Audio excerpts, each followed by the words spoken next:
Assalamu alaikum everyone. This is a response to a comment I received, and honestly, it's one of the most sincere comments I've seen. They said, "Disbelief doesn't prove or disprove God. It just means I don't know. We shouldn't deceive ourselves with unknown philosophical positions.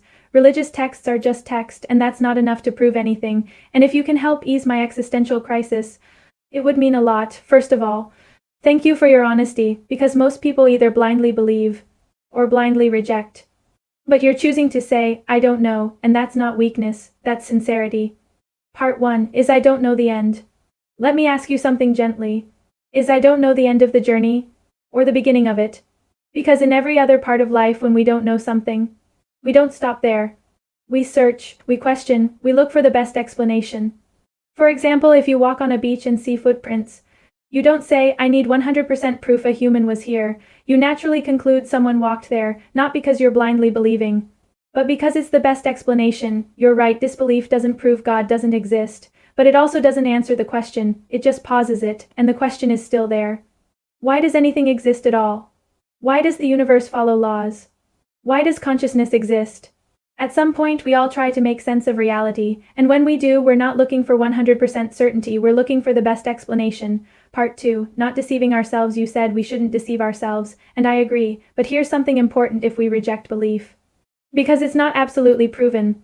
Then we also have to question many things we already accept, like meaning, purpose, even trust in our own thinking, because none of these are proven with 100% certainty either. It's like trying to find love using a microscope. If you don't see it, you might say it doesn't exist, but the problem isn't love. It's the tool you're using.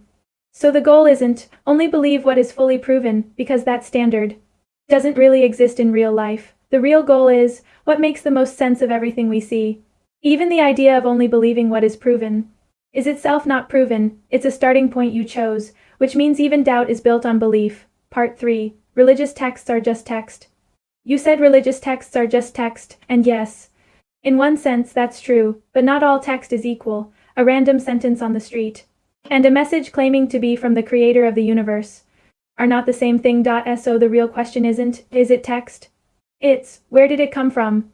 Is it human? Or is it something more? And that's not something to blindly accept. But it is something worth investigating. Part 4, your existential crisis. Now let's talk about the most important part. Your existential crisis. I want to say this clearly, feeling empty does not mean life has no meaning. Sometimes it means you haven't found it yet. When you feel hunger, you don't say food doesn't exist, you understand that your body is telling you something. So when you feel that emptiness, why assume meaning isn't real? What if that feeling itself is pointing toward something? Part 5, a more honest search. You don't have to force yourself to believe, and you don't have to pretend certainty, but also don't close the door too quickly. Stay open, keep searching, ask yourself honestly, what explanation of life, existence, and consciousness actually makes the most sense?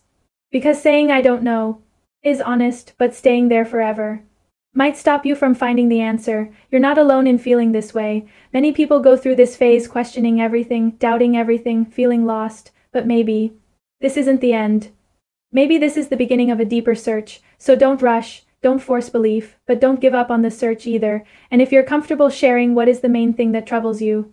Is it the existence of God? Trusting religion? Or something else? Let's talk about it. No judgment, just honest conversation.